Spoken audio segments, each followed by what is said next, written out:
DSC సంబంధించి నేను మరొక మాట కూడా మీకు ఇంకో శుభవార్త చెప్తా ఉన్నాను. ఇప్పుడు మేము కండక్ట్ చేసే డిఎస్సికి సంబంధించినటువంటి 11,000 ఉద్యోగాలే కాకుండా ఇంకా మేము చెప్పాము 16,000 దాకా ఖాళీగా ఉన్నాయని. ఇప్పుడు మేము అన్ని ఈ ప్రమోషన్స్ ఇవన్నీ చేసిన తర్వాత లెక్కలు వస్తూ ఉన్నాయి. ఇంకో 5 నుంచి 6,000 ఉద్యోగాలు డిఎస్సి సంబంధించి ఇంకా వస్తాయి కొద్ది రోజుల్లో. ఇంకోటి మరొకటి కూడా వస్తుంది. మీరే కంగారు పడాల్సిన అవసరం లేదు.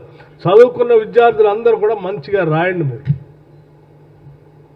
ఇదే ఆఖరిది కాదు, చివరిది కాదు. ఇంకో అవకాశం కూడా వస్తుంది. ఇంకా ఉన్నాయి ఉద్యోగాలు డిఎస్సి. ఇంకోటి కూడా కండక్ట్ చేస్తాం కొద్ది రోజుల తర్వాత.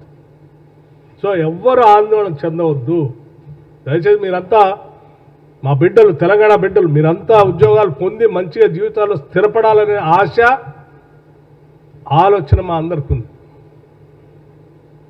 మీరు ఇప్పటికే 11 నెలల నుంచి ఈ డిఎస్సి పరీక్ష కోసం 23లో ఇచ్చిన దానికోసం అప్పటి నుంచి తయారవుతూ ఉన్నారు. రాయండి ఈ పరీక్షను మంచి సంతోషంగా, తృప్తిగా. దీంట్లో సెలెక్ట్ అయిన వాళ్ళు అవుతారు. ఇంకా పరీక్షలు వస్తున్నాయి, వాటిలో అవుతారు. మళ్ళీ డిఎస్సి కావాలంటే మళ్ళీ కొన్ని రోజుల తర్వాత మళ్ళీ ఒక డిఎస్సి వస్తుంది. కొన్ని నెలల తర్వాత మళ్ళీ ఆ డిఎస్సి కూడా పార్టిసిపేట్ కావచ్చు. ఇప్పుడు మిస్ అయిన ఎవరైనా ఉన్నారు అనుకుంటే కూడా ఈ రాష్ట్ర ప్రజలకి, నిరుద్యోగ యువకులకి